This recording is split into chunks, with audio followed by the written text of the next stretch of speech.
Okay.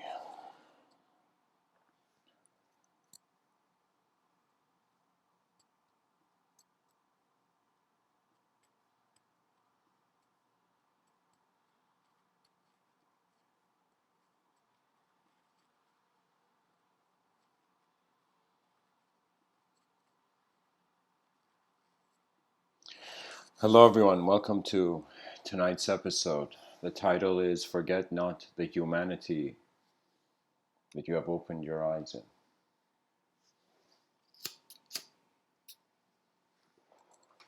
I want to speak about what I find is the most important theme. And every individually conscious creature I find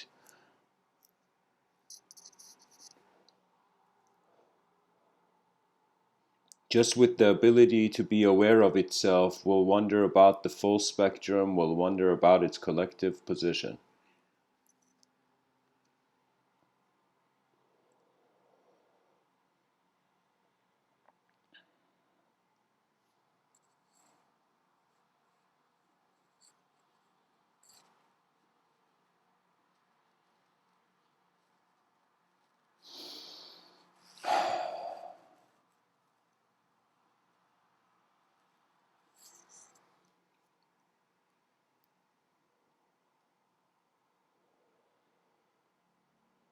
Forget not the humanity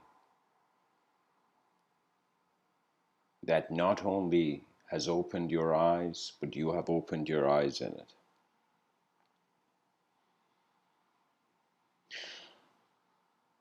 A human being possesses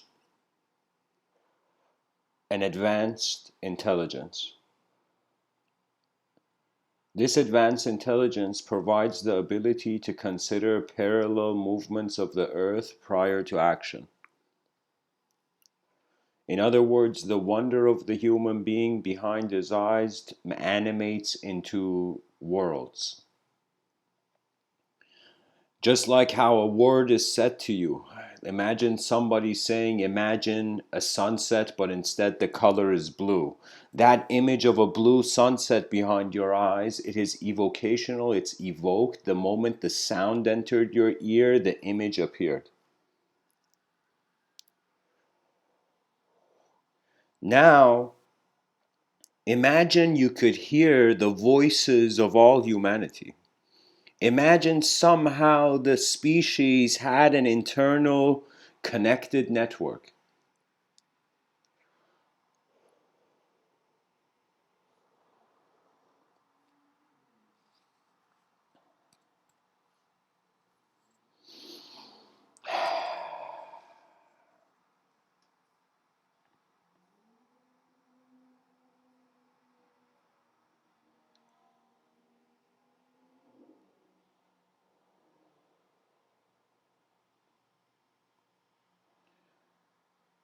The vision I'm trying to lead to, guys, is simply I looked at humanity and I saw it is too fragmented. Even the psyches of individuals are fragmented.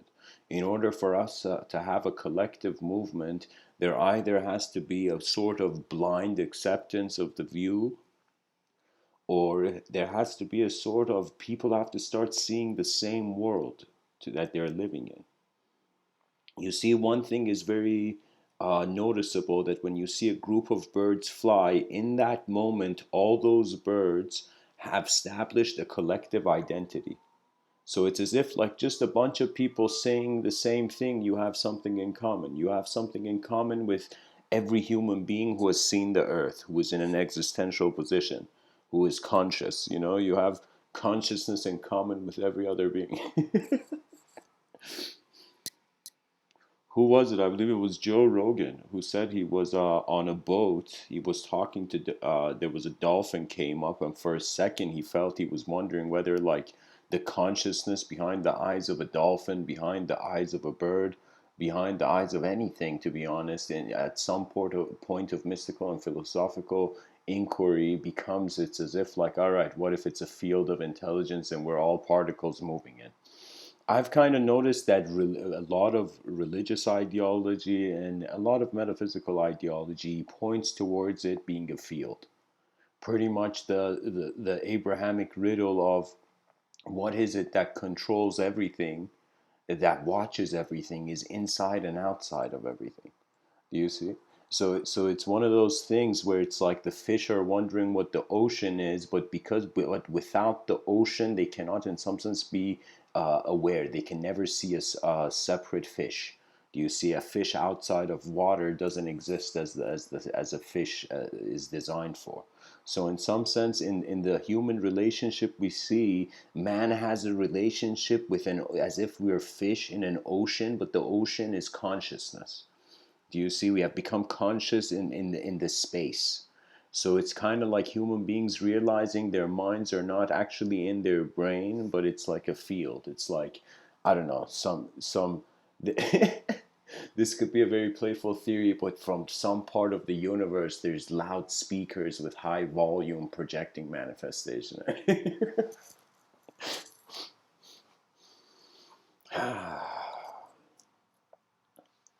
Anyways, the idea I'm trying to kind of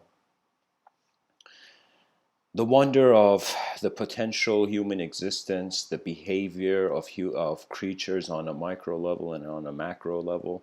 Do you know? Well, on a macro level, I mean the behavior of the human being when they have to acknowledge the macrocosm. Oh my God! So you're telling me there's countless stars out there? There's a billion trillion stars in a universe. You got to be joking.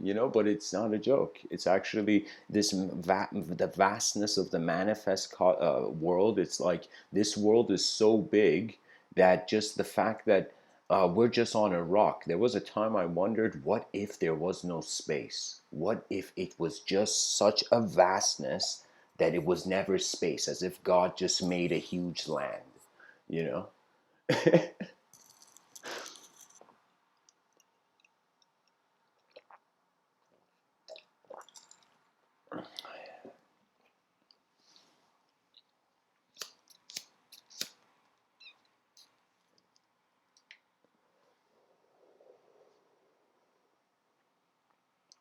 The religious mindset is interesting because it's a risk.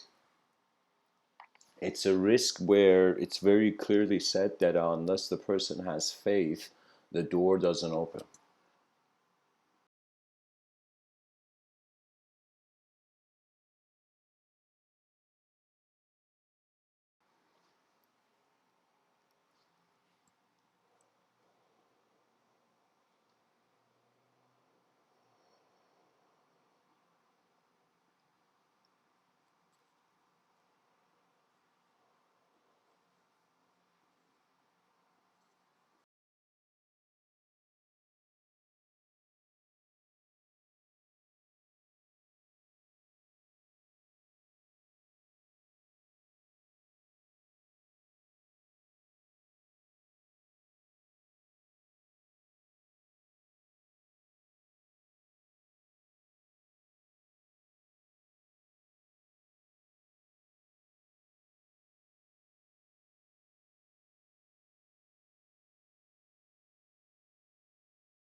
Okay.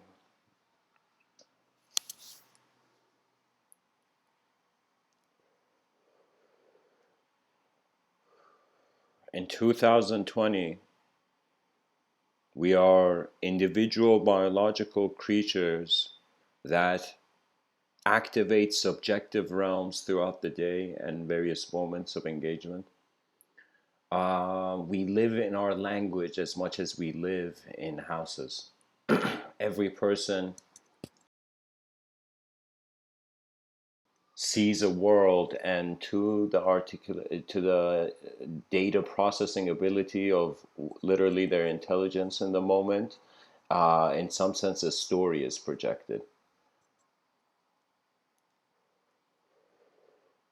I saw a vision of a humanity where the child is born, and when it hears about society, it understands that it's as if its ancestors lived through many years of entertainment. That we were so alone in the cosmos and so unevolved that we had to, like an ostrich, put our head in the dirt. You see, we had to believe our language, we had no choice.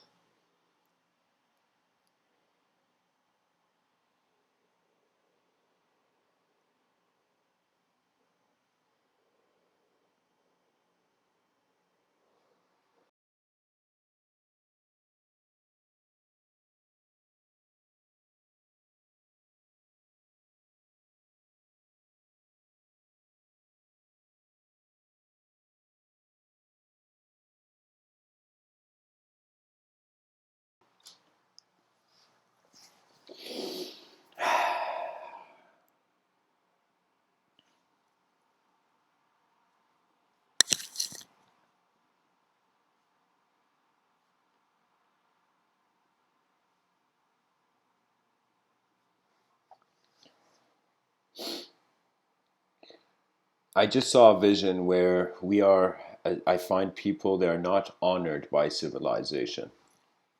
Most people feel they're just existing, and in some sense they're a statistic in the civilization. The civilization has failed to redeem the individual in its contribution of its intelligence to the whole system. So what it is we have to reorganize our reorganization methods. Pretty much humanity has to find some distance with the language that's defining it, the limits of its reality, and just observe. I find that what's going to occur really is that a new narrative is going to find its way to the global stage. That narrative, whatever it is going to be an opportunity.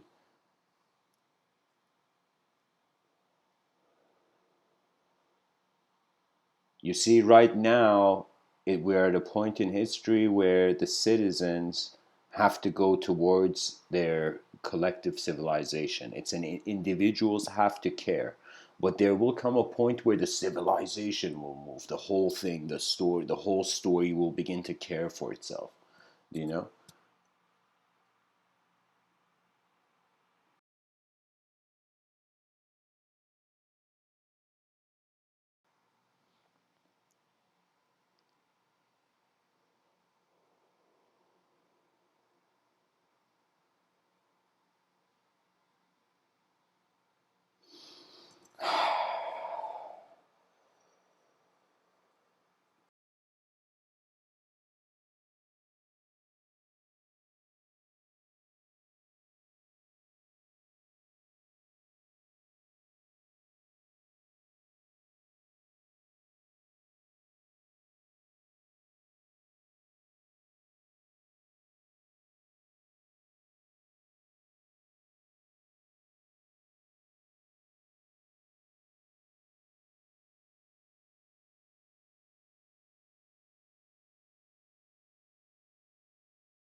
Let me see if I can crystallize this through a metaphor.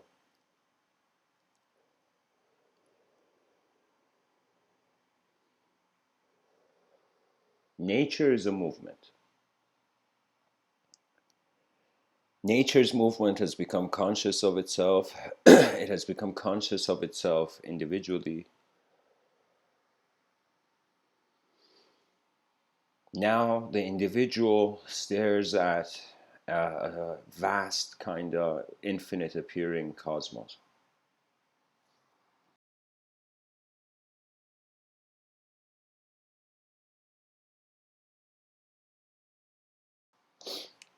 I noticed that the human being has to tell itself a story, and ultimately this comes down for the need of the action of a design, as if something is made with a certain utility and it has to be used before the time is out. This sort of reaction to emptiness behind every living being's psychology to some degree dictates their morality. And if you're afraid of emptiness, you will not be able to hold the infinite. You know, it's the same also. If you're afraid of the infinite, you are also afraid of emptiness. There comes a point in the mind where every person is navigating through an Iron Man suit of an archetype. Eventually, will realize the archetypes are not important. What the archetypes, what they may lead to, are important. The human being is a strange creature in the sense that it's not built like a robot to repeat an act a lot of times. So we immediately get a clue human beings are not machines, so they're not meant to live in systems that are machine like. So for example, the economical system is incredibly machine like, you know, and it's simply because the mind of the human being and its creative ability is not being considered as a resource. Anytime the members of any institution, any organization, any sort of civilization, they feel they're not acknowledged, or they feel they are not being seen by the overall system, there comes a retaliation in an inner realm of, in some sense, separating. You see, it's like man is always this is kind of a strange thing to say, but just like how there was survival of the fittest, let's just add something to that sentence where it's the survival of the fittest vision. And so, really, what human beings are fighting for is the allowance of their subjective existence in objective moments. And the subjective realm has nothing to do with the objective realm. It's hilarious. It's like literally Rene Descartes' mind body dualism. That means all the wars that have started on this planet that have resulted from man's mind, those thoughts were not hit by the bullets.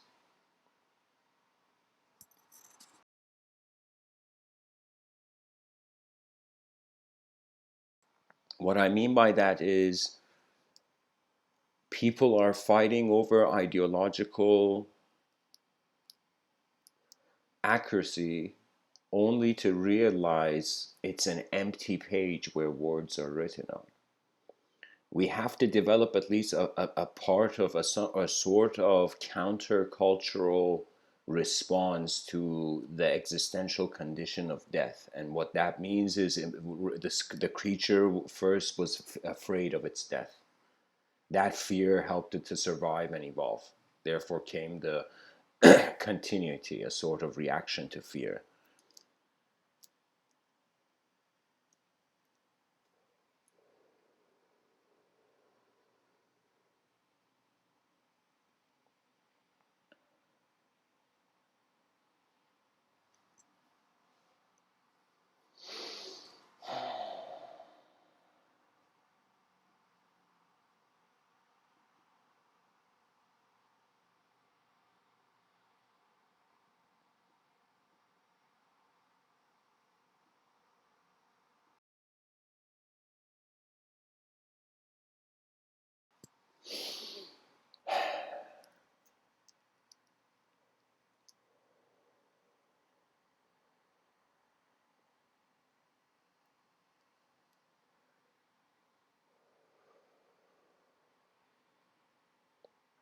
I thought of it how I don't know if ironic would be the term, but how interesting would it be that in the future they make virtual reality machines And so man comes home from work, puts away the briefcase and the hat, and suddenly goes into a virtual reality machine where the person is in some sense flying over clouds or whatever. You know, the person is in their own personalized heaven, a heaven where the world doesn't, the world they're conscious in, it doesn't resist their will. So I thought, how hilarious would it be that in some sense a program would become paradise in that virtual realm. And so it felt that human beings had written their own paradise into existence when in that virtual machine, for example, the person could experience a sort of paradise. So what I'm noticing is that as we as human beings attain a sort of sensitivity to how language is dictating things, how we're living in language, then we will come into a strange position where we actually, to be honest, the new really doesn't have any familiarity. So what that means is sometimes what's going to happen on this world, we cannot be prepared for. There are certain things in life, regardless of your planning, the moment is new. It's just a new moment. Something new is occurring.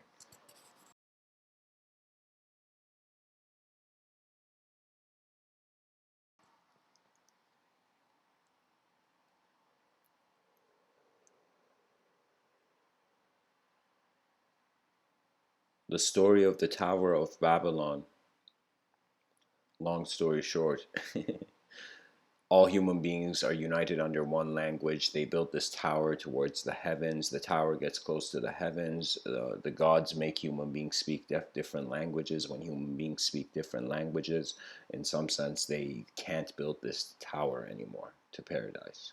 They cannot attain the ultimate as a species. But there was a clue in that story that there is one language potentially. And I have sat down many nights wondering, okay, what is that one language? What is that one language that could potentially be the unifying factor to our species? And eventually I realized any language that avoids the biological natural existence can't be the right language. And I thought, what is one language if the person had no access to the book, to any book, what symbolism would every human being have access to? And I realized it's the uniqueness of the outline. It's as if I was seeing that language in the mirror. It's the language of human experiential existence. It's about human design. You see, we have a sort of common biological human design. You know, that's the common factor, the first world where everybody's kind of put their foot in every conscious moment, whatever, consider it soul or not. Our foot is in the door of manifestation. Now, to completely bring about a language, that means we have to replace the alphabet for the medical practices.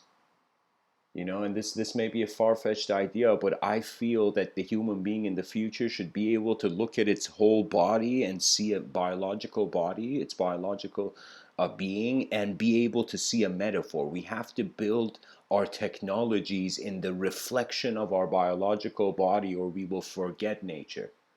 Do you see? That means it's like many scientists have wondered how they make science interesting to the future generations.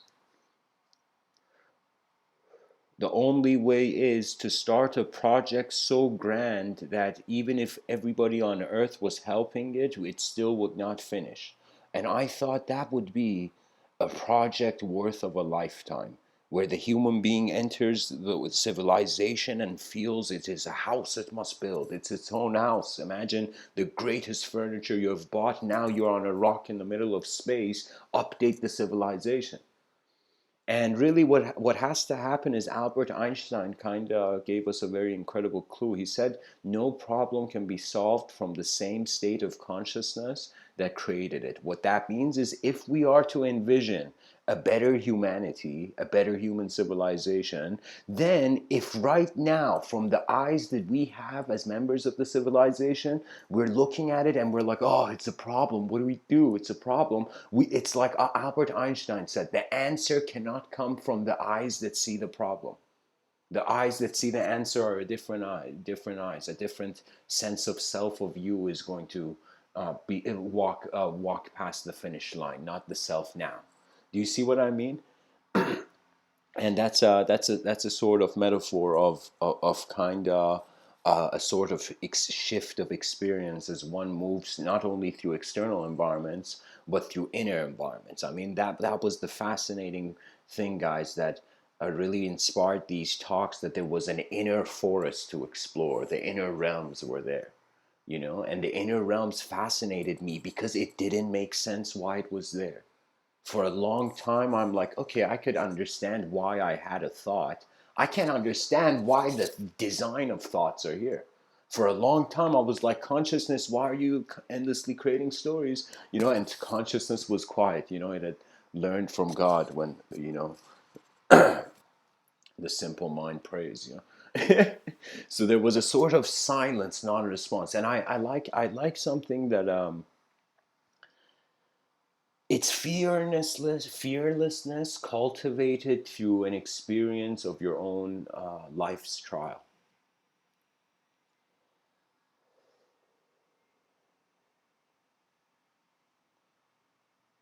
Forget not the humanity that you have opened your eyes in. There's a civilization here, guys. Sorry to break it up. I see it like this. I see this ancient, imagine, guys, just imagine a spacecraft 4 billion years ago. Okay, this spacecraft had just fallen on Earth, and it was like a kind of empty spacecraft. Now 4 billion years passed. Now this great spacecraft is here, right? Now somehow the spacecraft is working and loaded. Now the human being has to just look at it and be like, oh my God, an evolved civilization is outside of my house's front door. You know? So this civilization now has a trouble where it's as if it's come, the trouble is from the admin part. The administrators of civilization, whoever they are, whether it's whoever, I don't know, whether those who, um, it has to do with attention. What I'm saying is, regardless of who's running the game is not efficient. The game could be more efficient. It's as if we're all in a chess game, but this chess game, it can be more evolved than a chess game. It can be more evolved than the story we're telling ourselves now. And to be honest, our solutions oftentimes are a totally different story and approach to the world. So you see, if you can literally go in front of a statue and then do a 360 turn around the statue, like walk around the statue, guess what? You can also do that with subjectivity. I often do it in these talks where a certain design fascinates me, and then I just kind of march into it. So I don't know. The whole idea is the system can be more efficient. If it can be more efficient, philosophically, there's only one conclusion: that it must be attempted. Let me tell you why. There was this philosophy teacher.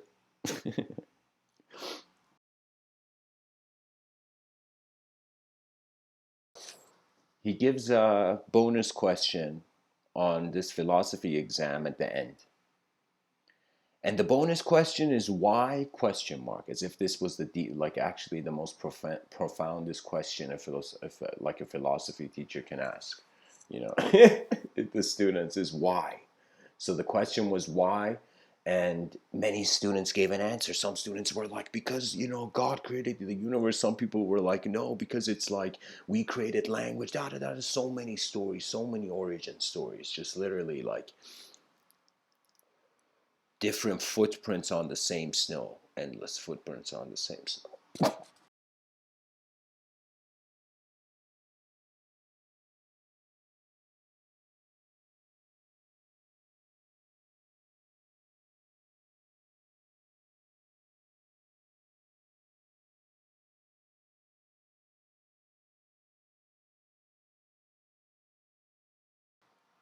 Sorry about that, guys.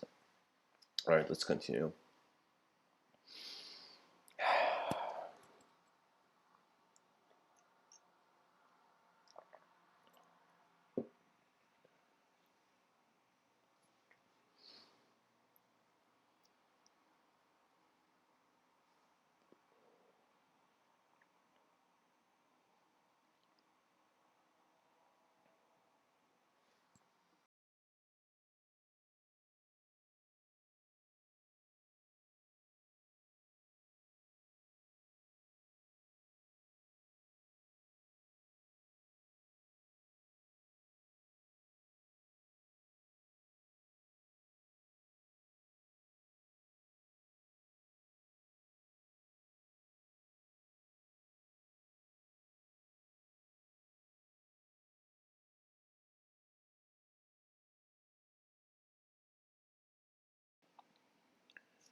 Okay, sorry guys.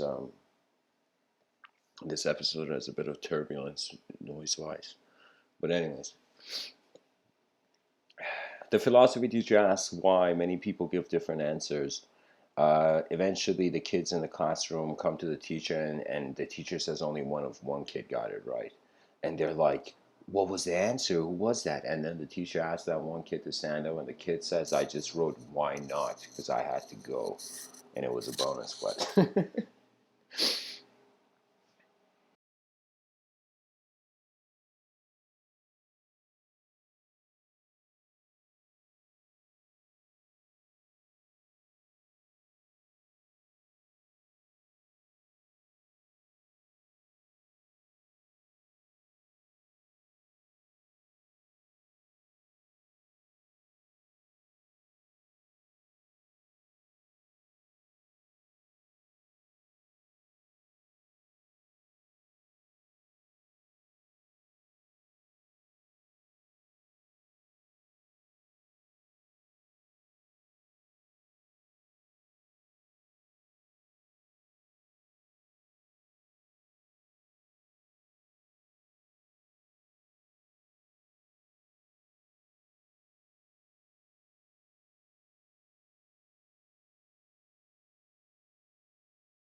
a sort of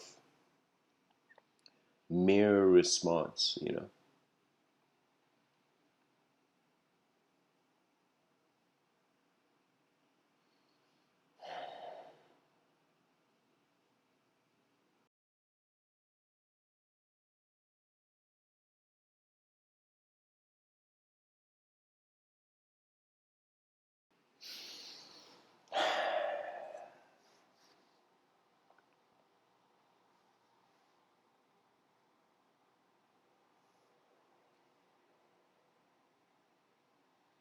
The world changes. That cannot be stopped. Human life is best seen as a journey, and in this journey, in various moments, there's various capabilities. The common man may think of the idea of ability as something that it's as if like equipment the person's wearing, as if the person has a sword, you know, or like the person has something or some sort of talent or whatever. But the idea then transforms into one where if you think of it as a consciousness journeying through various modes of subjectively accepting the environment,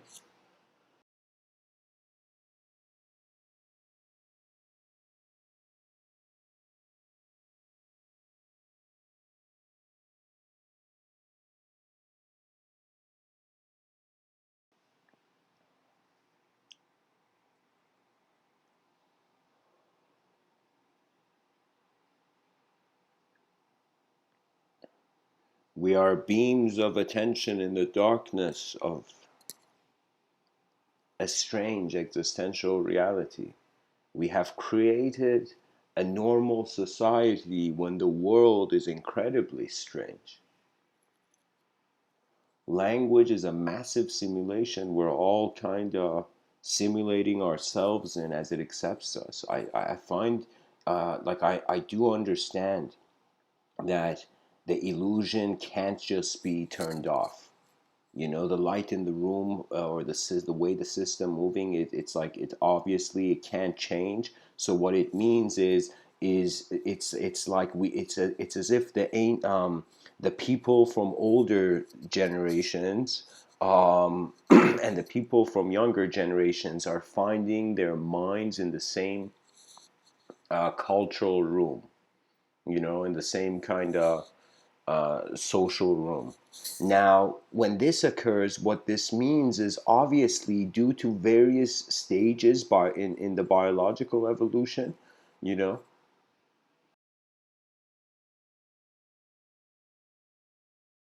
or let me say it like this, that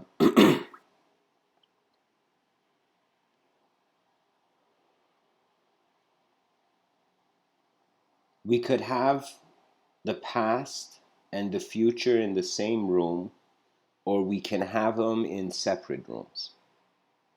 Now, some people will say, how can we do this with a room where it's as if it's only the past and a room in the future when it's many efforts of the past? And it's kind of like even the future must learn from the past and the past learns from the future. So, strangely, just like we have a cycle in nature of life and death, we have a cycle actually of past and the future, you know?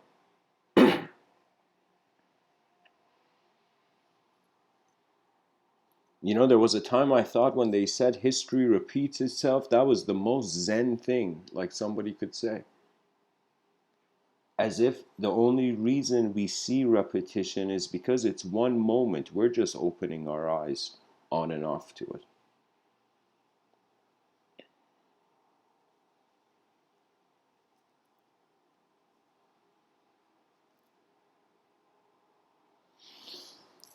Sorry, guys, I need a minute intermission. Uh, I am conscious that there's gaps in this talk, so bear with me. I'll be back in a minute.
Okay.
I don't know what to say, guys. I just feel that I'm trying to pinpoint the exact question, and it's like you can say every person is in a certain condition and circumstance of life. They find themselves having an ability to acknowledge the civilization, or they can choose to go their own way and if totally forget about the civilization is there. I understand that most people care for the self, for who they are, and they also care for others around them and their family. But when it comes to civilization, we have a distance. So it's as if we are, in some sense, living on the back of a giant turtle. And now Mr. Within is saying, how many of us care where the turtle is going? How many of us understand that the weight on the back of this turtle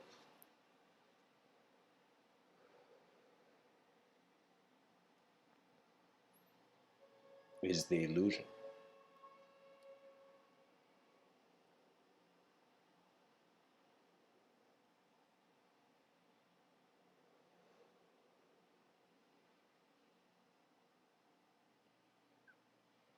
In an instant, learning about the vision that brings freedom, not the freedom that brings vision. There is a vision that brings freedom. The mind uh, um, rekindles itself. Just like how you wake up in the morning and you feel there's something new, it's like, all right, it's a new day, it's another day, but at the same time, it's like that same newness can exist in every moment.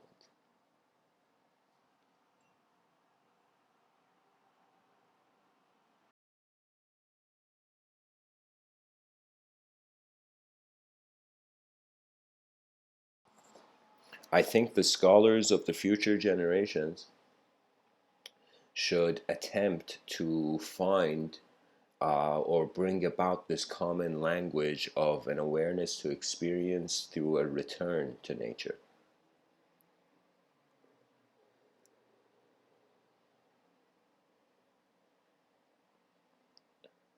It's fascinating. Our behavior was defined by a kind of natural ecosystem. Now it's becoming like, after mechanical machine is the body, you can say digital or cyberspace, the cyberspace cultures that are going to arise.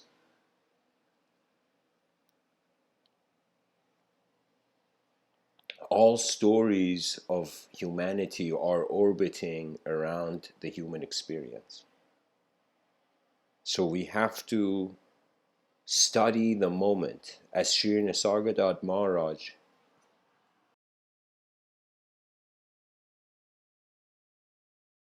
this enlightened man's guru, pretty much told him, like, study the moment. And then the guru passed away, and this guy was so shook by some human being telling him, all right, you want to get enlightened, study your moment. And so Shri Nisargadatta was like this very poor cigarette salesman, tobacco salesman. And what he does is, he just, in his breaks, every moment of his life, he begins, like, he has mastered the simple life. He's in some sense now trying to wonder about what he is. And he studies the self to such a depth that the unthinkable happens. You can totally see how this man's life felt like a miracle. A poor guy in India selling cigarettes, suddenly having Western tourists from all around the world going to him just to hear what his eyes have to say.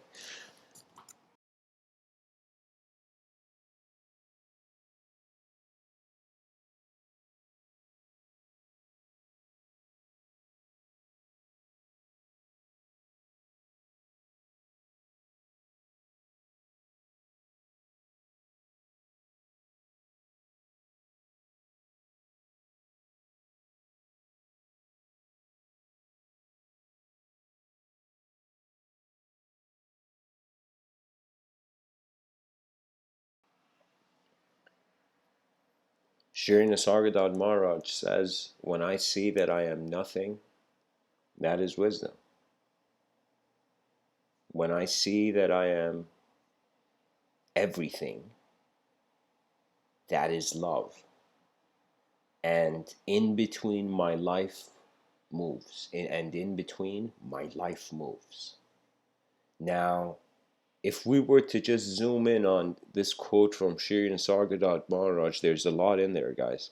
He's saying it's as if, rather than being a human idea, a sort of ideological self or an egoic construct, his attention, his conscious moment is an oscillation between learning from the void, which is emptiness, and in some sense learning from the ultimate collective field. When he says in love, I feel like I'm everything, it's like, you know, when I feel like I'm everything that is love, the reason that means is because you suddenly realize all senses of subjective paradise and imagery, it's kept in a field. If you don't respect that field, the subjective realm will become turbulent.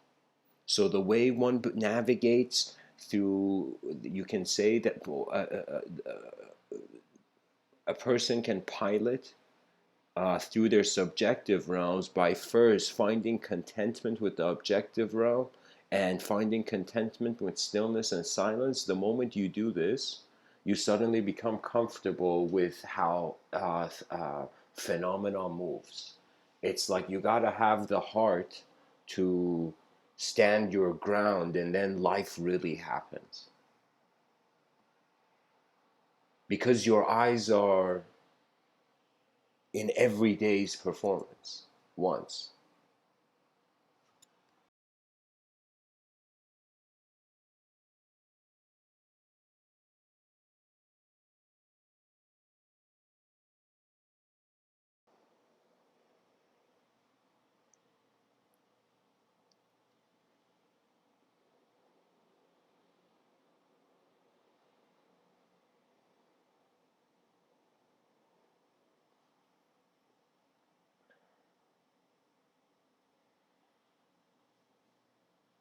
The resurfacing of the simple, honest vision. Really, piloting means your attention is either in a simple view or a complex view. Regardless, all phenomenology is in view. Right now, regardless of what I say, it's fascinating. Honestly, it's like we are truly, the brain is some sort of antenna.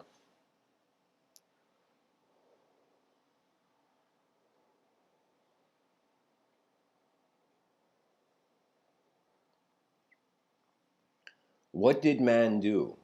He, in some sense, stepped out of the food chain and built civilization. Now, what does man do with the unknown of his subjective realm? He steps out of its savageness and then rebuilds, but this time with not heartlessly.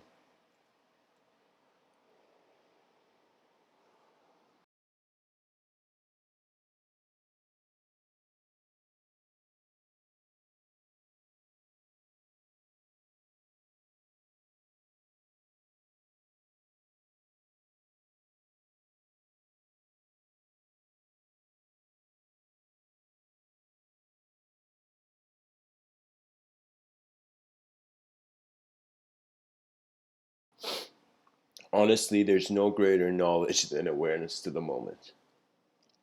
Language is a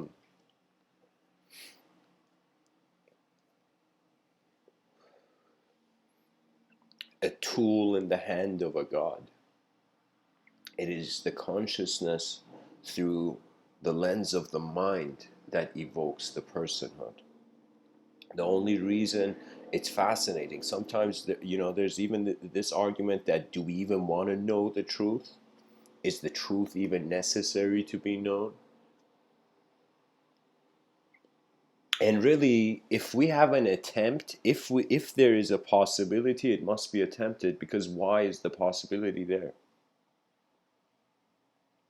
Sometimes I have the strange attitude where I'm just like, I'm walking down the street or I'm somewhere, and suddenly a thought arises, and I ask myself, why is that thought there? Why has that emotion or thought arose? And then I turn around and I see it's like somebody I know is in the room, you know or whatever, so I'm just saying it's a sense of being. It's This is why I say your greatest teacher is not external. I remember there was this incredibly kind of um,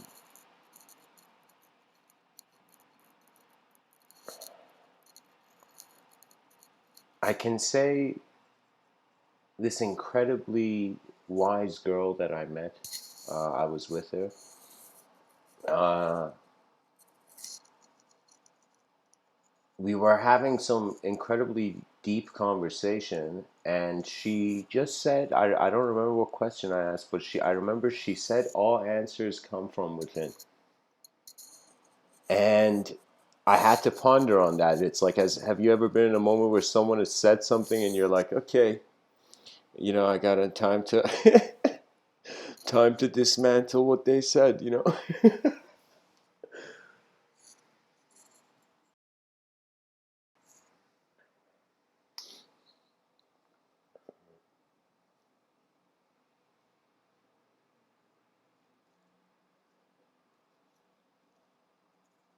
All that Mr. Within asks is that you care for what is behind your eyes as much as what is in front of it, and what is behind your eyes is your will. So study your own free will, and perhaps every moment is enlightened when the light is in your eyes, when it's here. Anyways, guys, thanks for tuning in. I have high hopes for Humanity 2.0.